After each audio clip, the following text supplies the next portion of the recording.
सरकार है इसीलिए मैं बात कर रहा हूँ। फिर मैं कहना चाहूँगा कि कहते हैं कि यदि बच्चा न रोए तो माँ दूध न पिलाए, तो हमें रोना पड़ेगा, बोलना पड़ेगा, कहना पड़ेगा, बताना पड़ेगा, अपनी पीड़ा समझाना पड़ेगा। जब हम बताएंगे तब लोगों की समझ में आएगी। कोई कहता है कि बहुत विकास हो चुका है, इसीलिए तो हम बोल रहे हैं कि ये सब विकास नहीं हुआ।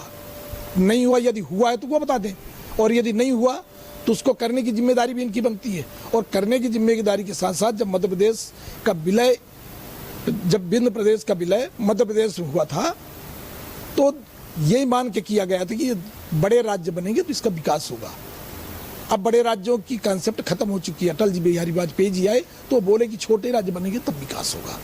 तो उनकी इस अवधारणा पर विंध्य का पुनर्निर्माण कर दिया जाए। हम कोई नई मांग नहीं कर रहे, हम पुनर्निर्माण की बात कर रहे हैं। तो विंध्य का पुनर्निर्माण हो, इसके लिए सीएम साहब, मुख्यमंत्री जी, हमारे देश के गृह मंत्री जी, देश के प्रधानमंत्री जी से अपील है, प्रार्थना है कि अटल जी की सोच पर, अटल जी की सोच को साकार करने के लिए विंध्य के लोगों को, विंध्य बुंदेलखंड के लोगों को विंध्य का पुनर्निर्माण करके सौगात दे दें कि विंध्य बुंदेलखंड कई दृष्टि में, खजुराहो, ओरछा, पन्ना का डायमंड, अकूत धन संपदा, विंध्य के तमाम सिंगरौली, शहडोल, अनूपपुर, उमरिया, रीवा, सतना, सब कुछ भरा पड़ा है।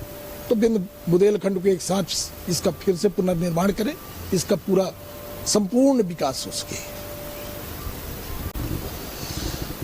विंध्य प्रदेश का पुनर्निर्माण हो, इस विषय में मैं लगातार कई सालों से अनवरत इस काम पे लगा हुआ हूँ।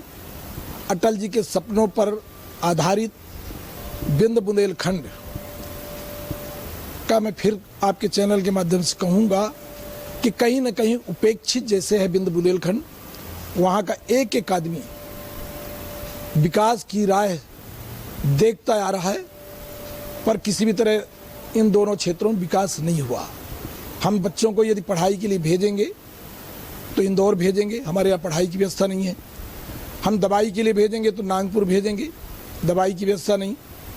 युवाओं को, छात्रों को, खेल कूद वाले जो बच्चे हैं, यदि हम उनके बारे में सोचें तो कहीं कोई ऐसा स्टेडियम, ग्राउंड नहीं है कि हमारे विंध्य बुंदेलखंड के लोग एक साथ कहीं ऐसा स्टेडियम मिल जाए कि वो खेल सकें।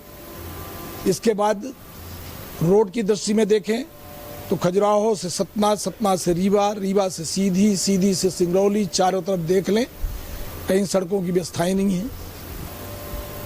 हाई कोर्ट जबलपुर, खंडपीठ इंदौर, खंडपीठ ग्वालियर, पर विंध्य बुंदेलखंड में खंडपीठ की कोई व्यवस्थाएं नहीं है। किसी भी विषय में जाए, हम 50 विषय में बात कर सकते हैं, कहीं विंध्य का वो विकास नहीं हो पाया जो होना चाहिए था।